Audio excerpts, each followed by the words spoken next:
So good morning, everyone. I'm happy to start our session regarding bioeconomy in context of climate change and biodiversity, where we will talk about these interconnections and interaction between these three topics, which I think pretty obvious, but also difficult to handle, I would say. My name is Agnieszka Sznyk. I'm representing Innovo, Institute for Innovation and Responsible Development from Poland. It is Polish think and we work for circular economy transformation. And I also a leader of leadership group of European Circular Economy Stakeholder Platform for circular bioeconomy and sustainable food chain.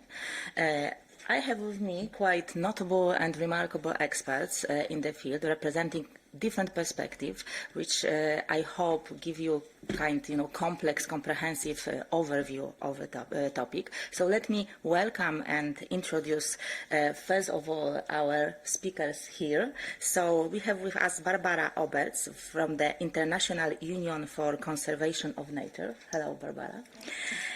We have Mr. Udo Hemmerling from European Economic and Social Committee. Thank you that you find time to join us. We have Johannes Kisser from Austria, from Alchemia Nova. Good morning.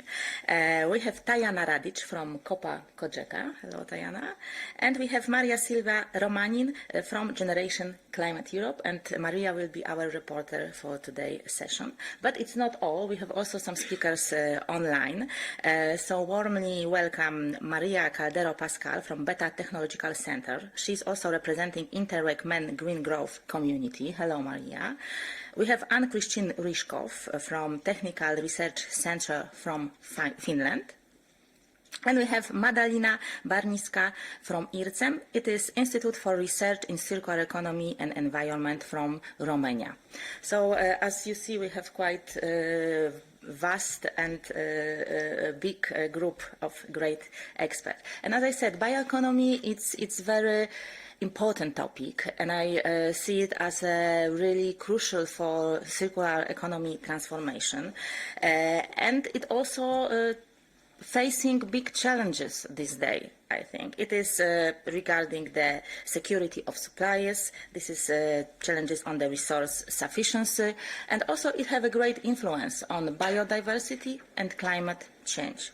So in the first part of today's meeting, of today's workshop, we will give you a kind of introduction, like setting the scene for the topic, and our four speakers give in a moment like a short presentation. But we also have some questions to you, because we want to interact with you a little bit. So now if you can scan our Slido, and you can just introduce yourself to us actually, and tell us a little bit from what sector you are here and which sector you are representing, that would be great. So this is also a time for that, to introduce our audience. And now let me introduce our first speakers. It will be Barbara Oberts from IUCN, and actually it's I think IUCN is leading this all kind of session, in all topics are connected with biodiversity, because we want to show how much connected and important it is for tackle this challenge. So Barbara, the floor is yours. Okay, thank you very much. So indeed, IUCN is also leading the leadership group on biodiversity and climate, and we are trying to connect this first half of today with all of the sessions together. So in the plenary session that you were just in, we sort of briefly discussed some of the key challenges and some of the opportunities, of course, as well, to strengthen the nexus between the circular economy, climate, and biodiversity. We know that biodiversity loss and climate change are really two sides of the same coin, and some of the key driving causes behind these two crises are actually the ways in which we produce and consume. So we've already transformed over 70% of our land surfaces and are using around 3/4 of our freshwater supplies. More than 90% of biodiversity loss, this was mentioned in the opening plenary as well, is due to extraction and processing of natural resources. So 90% of biodiversity loss is due to that. And based on data from IUCN's Red List of Threatened Species, we can estimate that about 1 million species are currently threatened with extinction.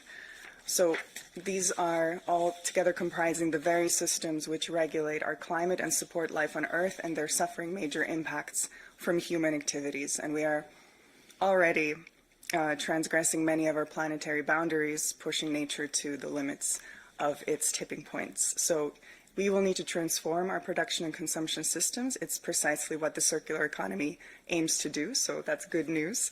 When implemented with nature in mind, the circular economy can be a really important tool and opportunity for nature and biodiversity, crucial tool alongside conservation and restoration activities. So when implemented with nature in mind is really the key term here, because we found that certain theories or practices that are associated with the circular economy concept today, if not implemented with nature in mind, could pose limitations to conserving biodiversity. And here I mean about potential issues related to land use or pressures on biodiversity resulting from a growing demand for bio-based materials as a result from the very necessary shift away from fossil-based materials such as plastic. But the bioeconomy therefore comes in as a crucial sector in this discussion, and the circular bioeconomy a crucial solution in this respect. So we recently launched a report in Montreal at COP15 towards a circular economy that begins and ends in nature. And recent research had shown that certain sectors, such as food and agriculture, as well as forestry, they hold significant potential for conserving nature and biodiversity if they were to become fully circular. So also CITRA was in the opening plenary, they mentioned their findings. They found that a shift to a circular food and agriculture sector would make for a greatest contribution in the biodiversity scenario in their modeling exercise. That made up 73% of the total contribution to their circular scenario. In IUCN's report, we explored more the relationship between circular economy and biodiversity from a policy point of view. We took a closer look at some key EU policies concerned with circular economy and biodiversity. And we found that the two policy areas could greatly benefit from further integration. So to really address biodiversity loss and climate change, circular economy policy can go much beyond what it currently focuses on. There is potential to focus more on the biological resources and the biological cycle of the circular economy, where right now it's a lot more focused on technical resources and that cycle, but together these two are comprising the whole economy. There's also potential in policy to focus more on the whole life cycle as well, so more attention to be paid to extraction and production, thereby encompassing the whole life cycle and not only on waste, end of life. There's also potential, therefore, to focus more holistically on entire sectors. For instance, food and agriculture. At the moment, circular economy policy is more focused on food waste, but we could really be looking at regenerating natural ecosystems through sustainable agriculture and forestry practices. So in reality, land use really needs to be of central concern for circular economy policy, especially by supporting sustainable agricultural and forestry practices and limiting further expansion of land under cultivation. This is really important for a growing bioeconomy, which is what we are looking at. And prevention is also the first priority in the waste hierarchy, which is a key principle of the circular economy. So in this respect, circular economy policy could be aligning also more with policies tackling consumption as well. So central to much of this is ensuring that the bioeconomy is developed in a sustainable and circular way with full respect of its ecological boundaries. That's very important. And it will be crucial to consider the development of the circular bioeconomy in coherence with existing and upcoming policies like the Nature Restoration Law, the Future CAP, and the Renewable Energy Directive. So I'm looking forward to now discussing how we can ensure a circular bioeconomy that can tackle climate change and biodiversity loss. Thank you very much.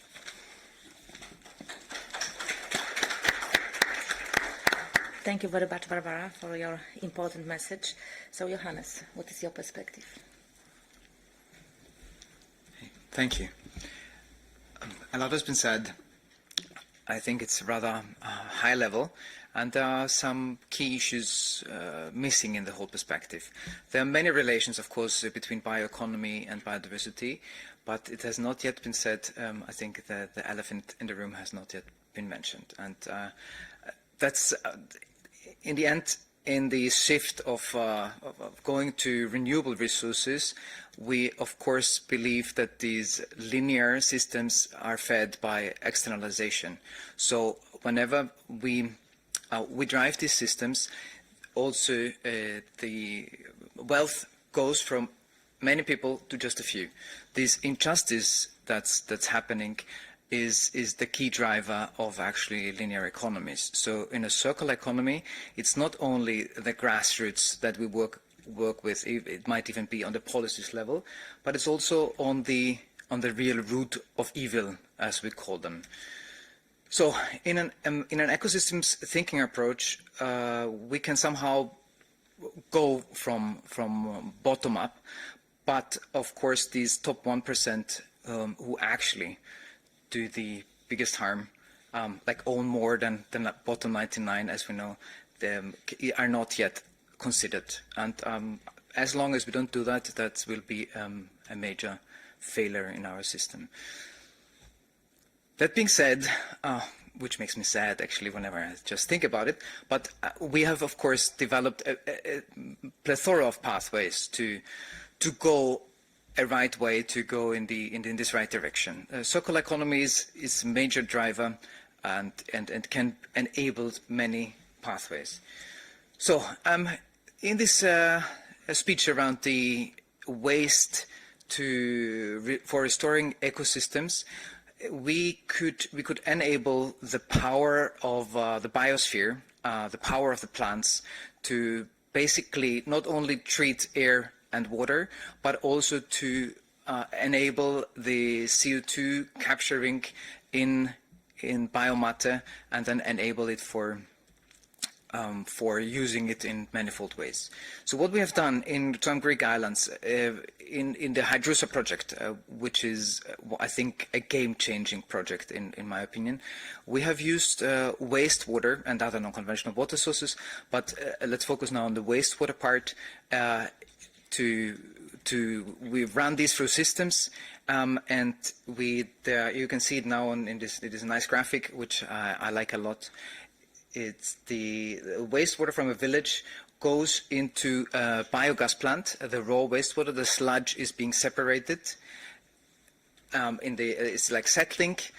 Methane biogas is being harvested on top, and also then mostly solid-free water fraction. This water, the wastewater, enriched with nutrients, whatever we have digested, and all the energy that has been stored over years in these plants, that you know the story how this photosynthesis thing works, and it enters in the end a constructed wetland, and then is further being used for a restorative agriculture system. That is a permaculture-inspired agroforestry that you can see on the right. If we click through now, we can see basically the different systems. That's the UASP, maybe, yeah, that's from biogas to biomethane. We then use this biogas in, click maybe, thank you, in these trucks for running the waste trucks. That's the wetland systems, how they look like. It's in the early days now there, and that's the big, it's 1.2 hectares agroforestry. It has just been planted, so of course after 10 years you will see the real yields of this new ecosystem. That's some tropical fruit that we could establish. So in the end, also we can see that just after the first years, we have already seen that the biological soil health indicators have gone up dramatically. So, and we expect not only the microfauna to do so, but also the macrofauna. And that's just by turning a problem into a solution. So wastewater in Greek islands is a big issue. They turn water from mainland to use it in these high touristic periods, and then they discharge it, usually untreated, in the sea. It's not only in Greece; it's all the high touristic areas. And in this case, we have just established green, where there's just brown and grey, from nothing, and then you create a reliable food chain in the end. And maybe go to the next slide, please. Thank you. That's also the last one. And then you can extrapolate this approach of applying waste equals resources. That's one of the first and basic principles of the cradle to cradle, which is actually 20 years old, more than 20 years old already, and that's a very inspiring approach. Seeing and understanding where residue can become a nutrient in the end. And in this way, you can really, step by step, go through the whole, from farming to processing to retailing and to consumption and then to recovering in the end. Of course, everything needs to be designed a bit differently, but that's it. That's, you know, the solution is there. Now it's up to us to apply it. Thank you. Thank you very much, Johannes. And now it's time for our second question. The answer will be displayed later before our short discussion. So if you can display the question and scan Slido. And the question is, what, in your opinion, which actually of subsector of bioeconomy is the most important for improve the biodiversity? Because, as we said, there is kind of very vast topics. It's regarding forestry, agriculture, bio-waste, bioresidues, wastewater treatment. So there is like a lot of different topics. And as well, I think bioeconomy can be a wonderful tool for industrial symbiosis, yes, to connect different value chain. And this is what we have to also focus on. So now there is very also important speaker representing farmers and agriculture perspective, which is as well very important regarding maintaining biodiversity and also developing bioeconomy. So Tajana Radic from COPA-COGECA, the floor is yours. Thank you. Good morning, good afternoon. It's somewhere in noon. My name is Tajana Radic. I'm coming from Croatia and today representing COPA and COGECA. I would say, according to your question, that strong European bioeconomy and effort to biodiversity is possible mainly with close integration of the agriculture and forestry sector. Farmers, forest owners and their cooperatives already respect the highest standards in the world to ensure sustainable circular economy and biodiversity of Europe. We see that strong partnership in the value chain in which farmers are considered the central partner should ensure that farmers receive a fair share of added value and should contribute to rural development and new businesses opportunities in the farming sector. I don't know how many of you visited Croatia, but my country is known as a pearl of Europe in biodiversity. 38 of land under Natura 2000 and more than 38,000 of species and 11 unique species in Croatia shows that we recognize the importance of interconnection of biodiversity and also bioeconomy. Our national strategy is currently under development and we work on strong synergy between ENVI and Agri experts as well on European project that helps us to do evidence-based policy. We are also involved in network, CIP network, which is mainly focused on innovation and knowledge exchange, which help us to see best practices, best projects at European level, and to share this knowledge to our farmers. We are also involved in BioUp project, EcoUp project, which will help to develop value chains and also to reach consumers to show what benefits we can receive from bioeconomy. I don't know how many of you are from private sector. If you can raise hands. Oh, super. How many of you would like to invest in something that you're not sure it will succeed?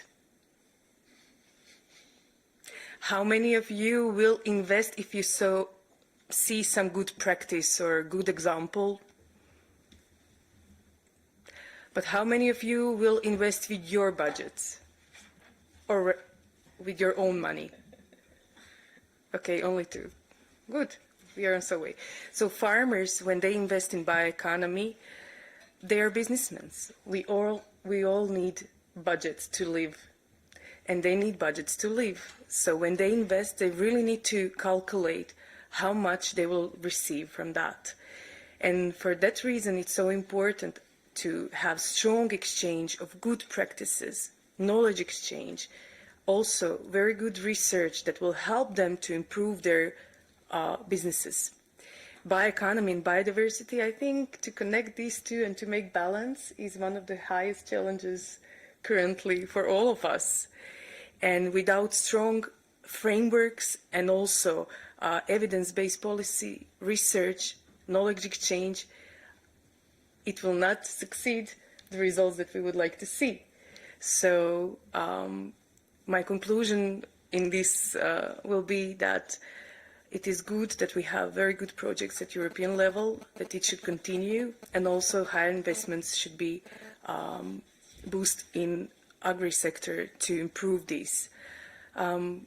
Just a small remark, we did research on 1,000 farmers about bioeconomy, and results show that they don't need big giant projects, they need small scale projects. And the investments that they're ready to give are around 100,000 euros for small and medium-sized farms. Of course, bigger farms, bigger investments, but in some countries like mine, majority are family farms. Thank you.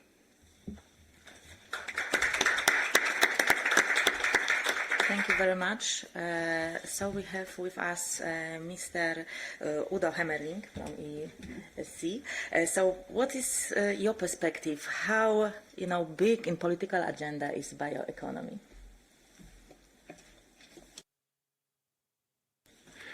Thank you. Thank you. Good morning, everybody. Thank you for having me here. How big is bioeconomy? So maybe I start with our work in the EESC, what we did, and also I started here in 2018 for the opinion of the update of the bioeconomy strategy. And we members of the EESC, this is a part-time job, an additional job. In my main job, I'm also a farmers representative for German Farmers Federation. And what is about bioeconomy strategies? It is mainly, I guess, the main business is on the national level to push the traditional industries to rethink their value chains and to connect this with the researchers, with the innovation scene, and bring new perspectives into this. And this is the food chain, and this is chemical industries all together. Actually, now I'm working in the study group for a carbon removal certification. It's under colleague Stoyan Čukanov from Romania. And then I come to the topic, what are the links, why it is together between bioeconomy, between biodiversity, and climate, the whole climate policy altogether. And we really, in our consultation process here, we try to see it together. We try also to include the perspective of consumption, for sure. On German, we have the nice word sparsam, so it's a bit of economically kind of living and working. It's a kind of frugality in it, something in between. And this is also we see. We have to change and adapt our consumption patterns. And the other question, when we come now to bioeconomy, to biodiversity and climate change, we talk about land management practices, the farmers, the foresters, all together. And our position is, well, we are already in the global on the global scale. We are already a bit front running. Okay, we do certain things already a bit better than other economies, but we still can do things better and in a different way. And I will make just two examples maybe for the further discussion. One point is our resource use, and the example is when I buy 1 kilogram of oatmeal flakes in the supermarket. This 1 kilogram of oatmeal flakes, it's in biomass production. The whole plant of the oats, it's 4 to 5 kilograms behind it. And the other 4 kilograms, they just stay on the field. It's sometimes, partially it's needed for the health of the soil, for keeping the carbon in the soil, okay. But mostly part is not really needed. And just to say, it's not the end of the history. It's just beginning to rethink, to adapt, to develop our land management practices. And the second point is the connection of the policies. And then I will give another example, and then I will stop. Is with we talk a lot about having more measures, even financed by the CAP, Common Agricultural Policy for biodiversity, for example, flower fields, flower strips. If a farmer in Germany makes a hectare of flower strips measures, biodiversity measures, you need to pay him 1,000 euros per hectare that he can do it. If you combine it with the use, something is still growing on this flower strip. And when you make a late cut in end August, you can do it. It's not harmful for biodiversity to take a late cut. But if you take it and put it into biogas digester and use some energy out of it, or even maybe some fiber of this late cut, then the farmer can do it maybe for 400 euros per hectare. The same flower strip. So we really have to discuss also in the political sphere when it comes to land management practices, to bring the different points together. And this is bioeconomy, this is biodiversity, and this is also climate protection. Thank you. Thank you very much. So let's move now to our online speaker, and I would ask first maybe Anne-Christine Ryschko from VTT. Hello, Anne. I know that you was involved in a big project regarding forestry, for example, yes? So could you share with your perspective now? Yes, thank you, Agnieszka, and thank you very much to invite me to this very, very important and interesting session. So I'm coming from Finland, and Finland is a forest country.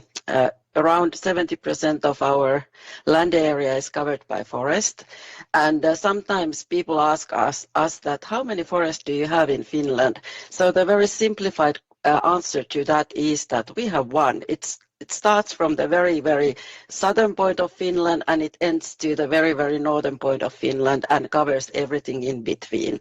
So for me, the forest-based bioeconomy is my area, and I'm currently doing quite a lot of work on that area. So forest and forest industry is very important for Finland, and the forest management, the use of forest is under very animated discussion at the moment in Europe, but I also think in global wise, and we are looking these ways to fulfill the sustainability requirements, because in the sustainability you have to take care of course of the environmental sustainability, biodiversity and everything what comes to environment, but you also have to take care of the economical sustainability and also the social sustainability, and in Nordic point of view also this cultural, because forest, well, it's let's say it's an economical lifeline for us, but it's also a very important way of living for Scandinavian people. We go to forest, we relax there, and it's an important place for us. So what is the current, let's say, requirements and trends in the sustainable use of forest? Well, it's a renewable material, but it's not infinite. So we have to use it very wisely and also as well as possible. So this kind of cascading use of all the forest products, all the wood what we are taking out of the forest, it's important, and the circularity. And I was a coordinator for a Horizon 2020 project called Wood Circus, where we looked the circular practicalities in the woodworking sector in Europe. We divided Europe to 4 macro regions. We have this Baltic Nordic region, we have Central Western region, Central Eastern, and South Mediterranean region. And actually we find out that this woodworking industry is actually a so-called green engine in the, let's say, circularity and also in the green growth, because they have very nice practicalities in terms of using the material, reusing the material, and recycling the material all over again. And I think that this is a very good sign. Of course, there's a lot to be improved, and the macro regions are not similar, so there's not really one fit to all solution, but I think that it's a very good starting point. And what we would like to do, we would like to, let's say, encourage the forestry and forest industry to go on this pathway, because that's very important for our future. So I think I stop here now. Thank you, Anne. And now it's time for our last questions. So think a little bit and tell us or share with us, based on your experience, what are the main challenges in implementing circular bioeconomy. It's open questions, so you can put a different kind of answer. And now I would like to introduce Madalina Barniska from Romania, from IRCEM Institute. Madalina, the floor is yours. Hello, is it working fine? Okay, great. So yes, first of all, thank you for having us. Just a small introduction about IRCEM, and then I will go on to the mentioned topic beforehand. So IRCEM is an independent professional NGO which is organized as a research think tank, and it's based in Cluj-Napoca. So recently we've tried to focus on helping startups, for example, implement sustainable practice models, which is very important because I think there's really a lack in this part. I mean, let's say it's a farmer which is trying up a startup in this area, but he doesn't have the necessary tools and knowledge or even references of best practices in order to put them into place. And I just mean this at a national level, obviously not European level. So in this regard, we were involved in a project which, for example, focused on reducing and capitalizing food waste in the area, as well as helping enterprising adding value to their chain. As the previous presenters have mentioned, it's important to have a look at the entire supply chain, from the beginning to the end, and not only trying to focus what's happening with the waste. Perhaps we can start at the beginning and find solutions to reduce it or somehow add values. And for this, we need innovative solutions and help people and guide them towards this direction, because these are the startups that usually take care of this part. You know, for example, using agriculture waste and turning them into finite products which could be biodegradable, and they could be put back into the system, or Well, I think the part where you said about the agroforestry and agriculture, for us that's very, very important, and we are doing as much research as possible, and also trying to help out local farmers and talk to them about the health of the soil and what practices we could take from other countries which already have really good ones implemented, but also adjust them to our climate, our types of cultures, and obviously the animals that we grow, because the entire, well, geography is quite different. And one of the main problems that we are facing here is, for example, the lack of irrigation in a lot of areas. So that's also something we want to address and help farmers find solution in that perspective. So yeah, thank you. Thank you very much. So now Maria Caldero Pascuela from Beta Technological Center representing Med Green Growth. Maria? Hi everybody. Can you hear me? I think so. I was thinking to present first the institution. I have the need to present it, and maybe will we have more time to present some specific examples, or? Well, I go on with the presentation of the institution, and I hope to have more time to introduce some specific examples later on. So I'm Maria Calero Pascual, project manager at the Department of Governments for Sustainability in the Beta Technological Center in Catalonia, Spain. And the center was born in 2014 to boost the research, development, and innovation activity in the field of environmental technologies. But after 8 years, we strongly believe we are a useful actor to support the transition to circular bioeconomy of societies, with a special focus on agri-food systems, as we have been talking, all of us now. And let me emphasize that when we refer to circular bioeconomy, we aim to combine both systems, the circular economy by creating closed loops that minimize waste and pollution, but also this bioeconomy promoting the bio-based products. So coming back to the center, the excellence of the center relies on a key teamwork culture, reaching now 100 employees and keep growing. And I take the opportunity to all the people who is watching to check our open green job positions. And the Beta comprises 5 fields of expertise, 3 strategic areas: the environmental technologies, soil and nutrient management, and applied ecology. And 2 transversal areas, as you have said, the sustainability accounting and optimization for calculate indices and life cycle assessments, and also the governments for sustainability to take into account policies, and currently growing with the broad mission to facilitate this knowledge exchange at the quadruple helix, as Hannah has said, and ensure a multi-level coordinated impact.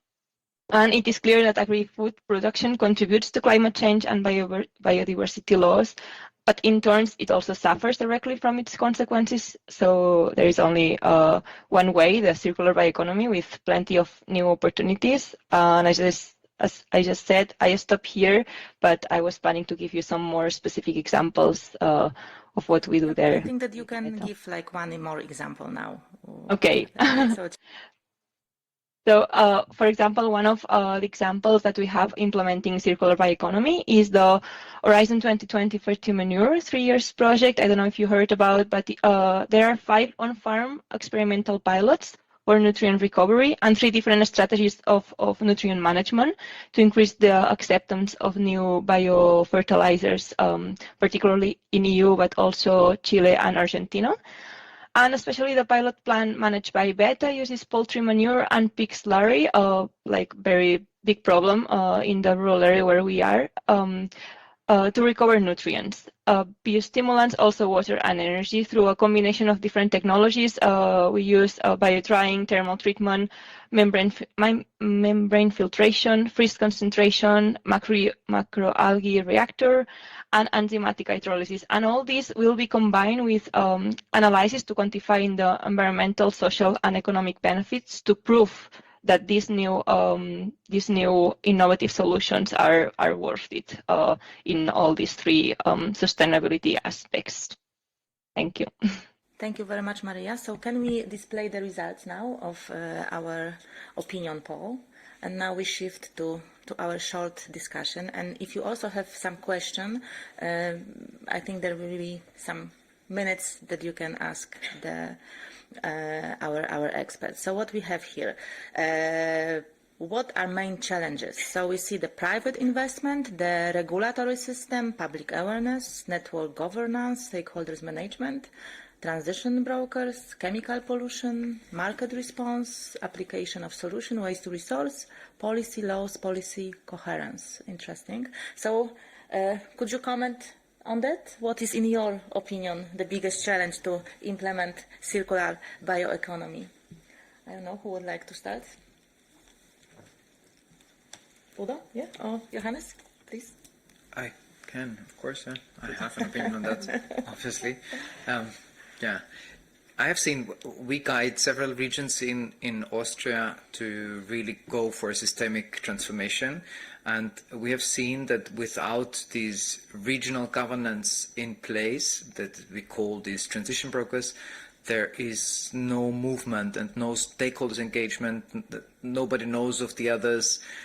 Nobody knows of where are available resource flows, and. Then, of course, there's big data missing, but with these central role on the regional governance, there is at least a chance to go further. Without that, not even that. I don't know, Udo or Diana, could you also comment on that? Because I think in the first question, it was quite obvious that more than 60% people indicating agriculture as the most influential subsector. So it's a big responsibility. So also I think that farmers are ready for this, regenerative agriculture, I think that farmers are ready for changes because they are involved, and they do already. But we notice, and I fully agree what Udo said, this complementary and coherence of regulatory frameworks are definitely needed. And this is something that helps, especially on the local level, that helps farmers to start some different businesses with, for instance, waste use and so on, because there is strong regulation on waste use, and it's also important that there is coherence for bioeconomy for farmers to use this as a new product. Also, what we noticed through our project from Horizon Up Running, we had how to use residues from agriculture. It's infrastructure. In some rural areas, there is no infrastructure. You can start partial projects, but you need change somehow farmers with same ideas or with local community and so on. So logistic and infrastructure to develop some joint project, it takes time, it takes policy agreement and also all these frameworks, and it's not easy job. So we discussed about how to use these residues because we have a lot of karst area in Croatia, and some of farmers, they're not able to put this on the ground to use for soil. And even it's forbidden, they burn it. But in Dalmatia, when you burn it, it produces a lot of bad things. So how to learn them. And the issue was they wanted to give these, but they didn't have all the logistics that would help to collect these residues. So these are just some examples that we noticed through projects. Thank you very much. Udo, would you like to reflect on that? Comment? Yes, I would like to add on behalf of EESC, I would add 2 points. One is still the whole issue of networking, information exchange, advisory services, innovation, bringing the entrepreneurs together with the innovation scene and things like that. And what we try to do here also with this stakeholder platform in the house and also with the other initiatives like the Knowledge Center for Bioeconomy is just to push this on a European level as much as possible, knowing that the main work has to be in the regions, in the economy structure itself. Second point, there has to be a clear framework for investments, and I would mention one example in this context. This is the carbon price. I really believe that when we have a carbon price, not only for the big industries but for the whole economy, this will have a major influence in investment decisions. I can tell it for the agriculture. It's a question of fertilizers. You know, up to now we have the mineral fertilizers, which is high energy intensive, and up to now the industry said, we have the Russian gas and it's nice and it's cheap, and things will be different in future, very different. And there will be major changes in the fertilizer points, and this is not of nice talks. It's because of the carbon price. Thank you.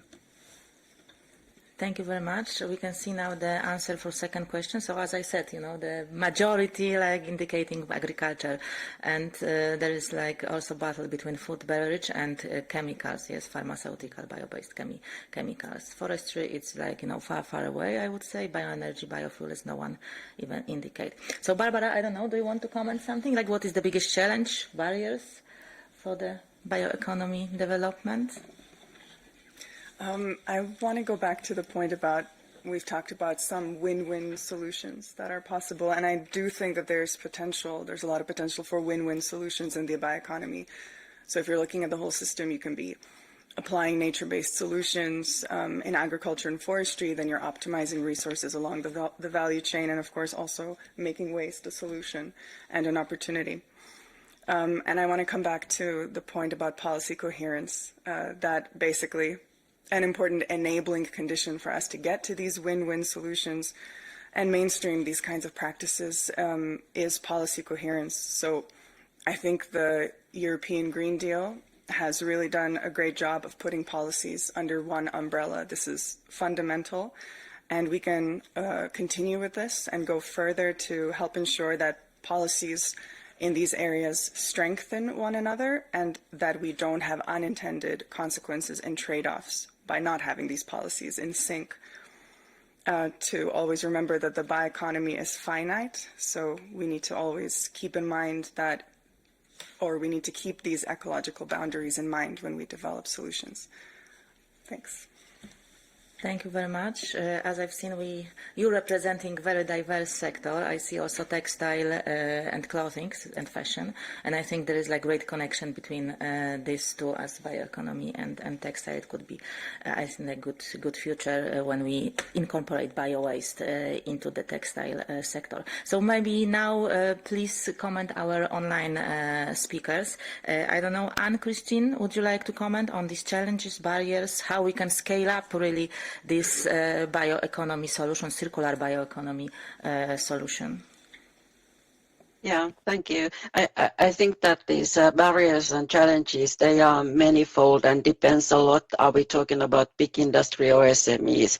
For SMEs, especially in the forestry area, I think that it's more that they are too small. They don't have enough resources to do things. There's a lack of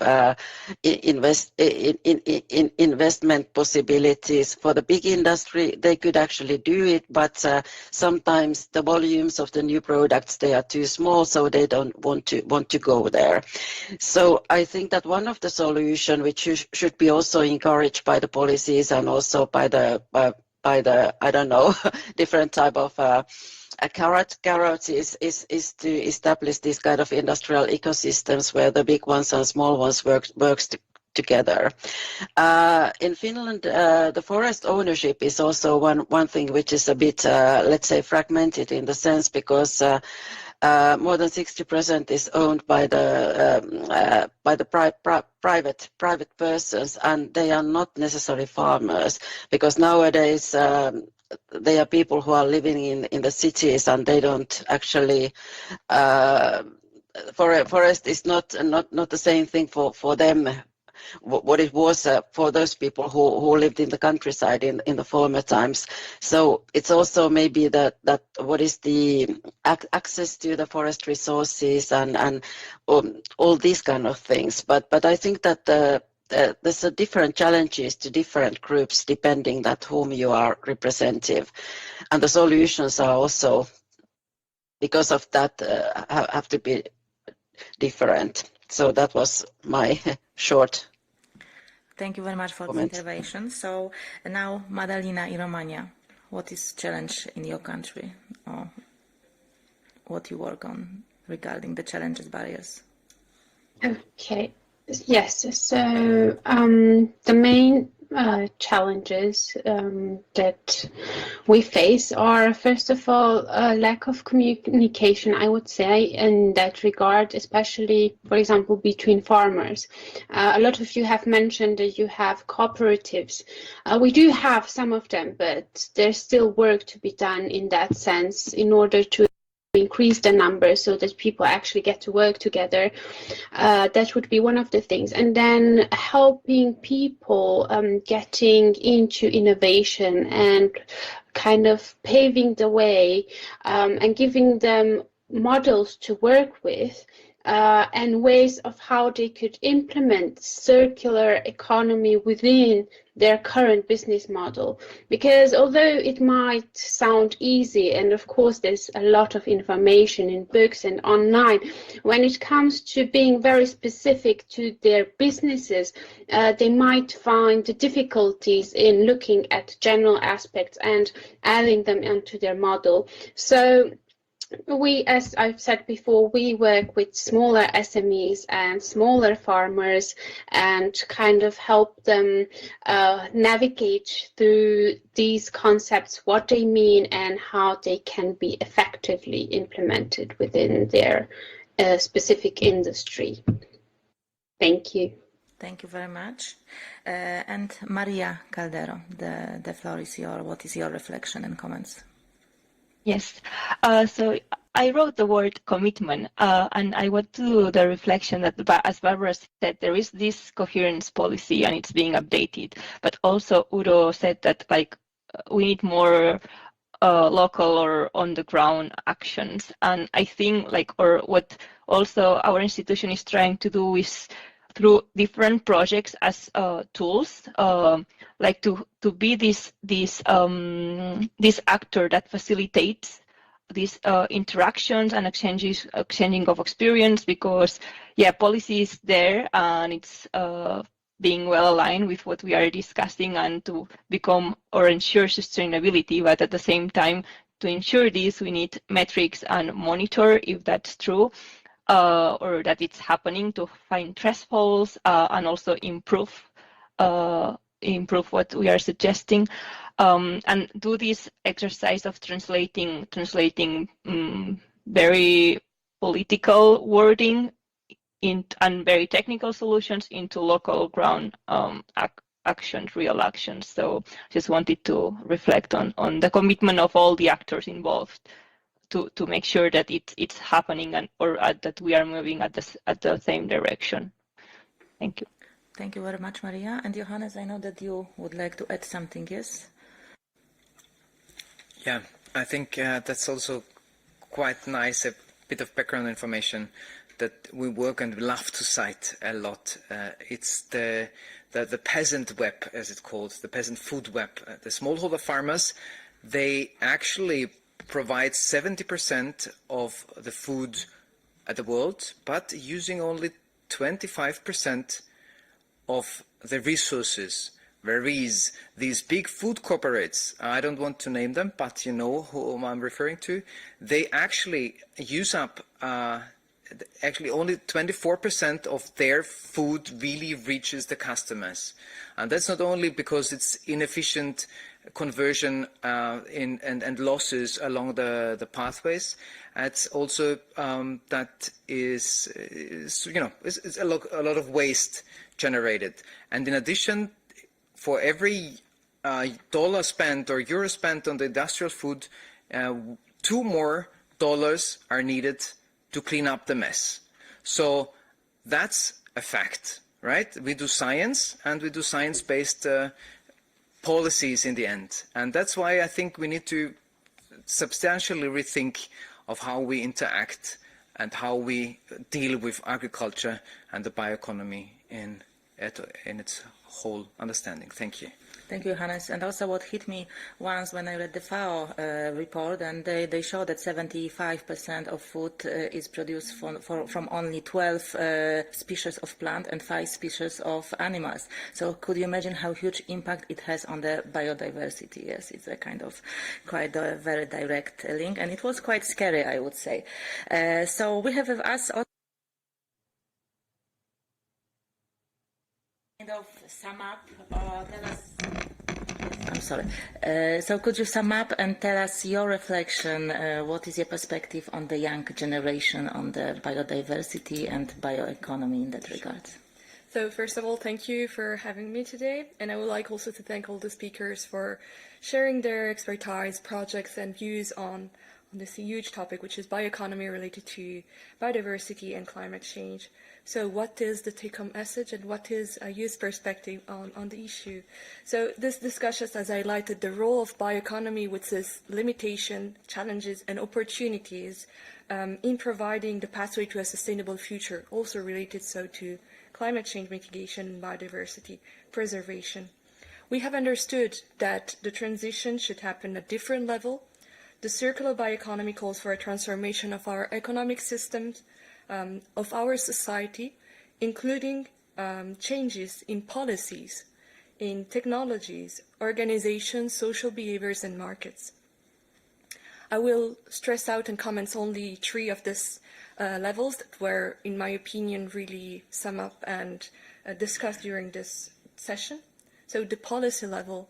Circular bioeconomy could be an opportunity for creating, and we have heard this, synergy between different policies domain, as mentioned by Barbara or Udo.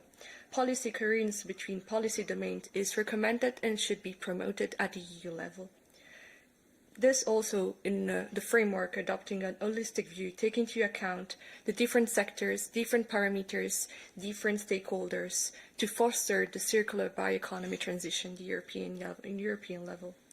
Another level, the technology. So we have heard that changing technology through innovation is key in circular bioeconomy. We've heard a lot of the opportunity to hear the presentation of different projects carried out here across the EU, with their promising research, their findings, and also recommendation to upscale the different solutions.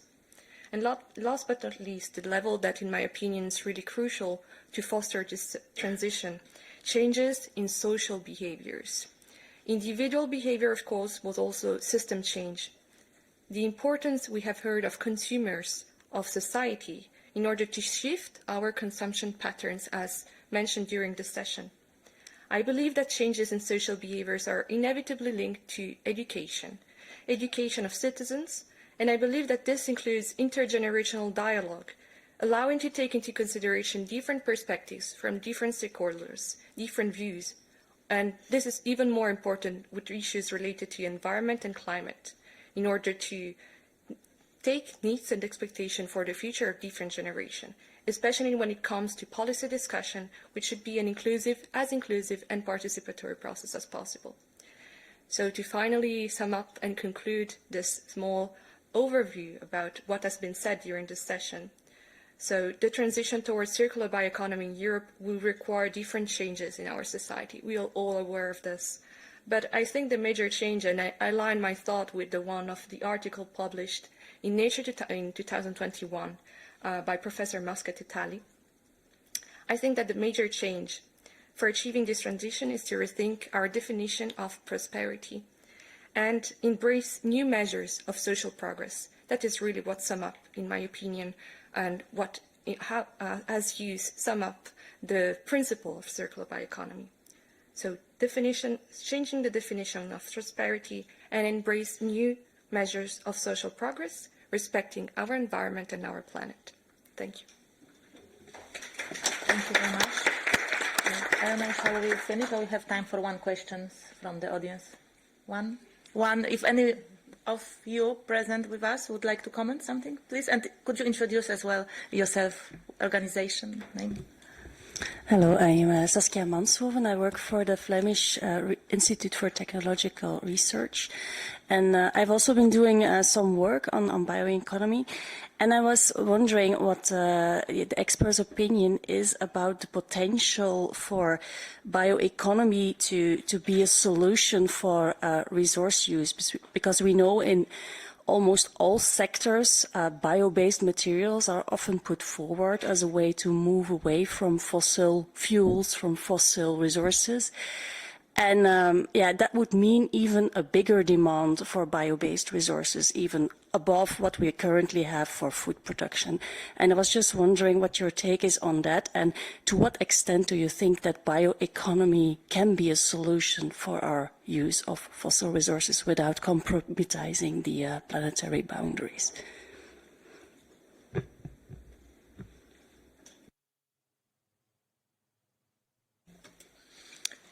Yeah, that's a very, very interesting question. Thank you for that.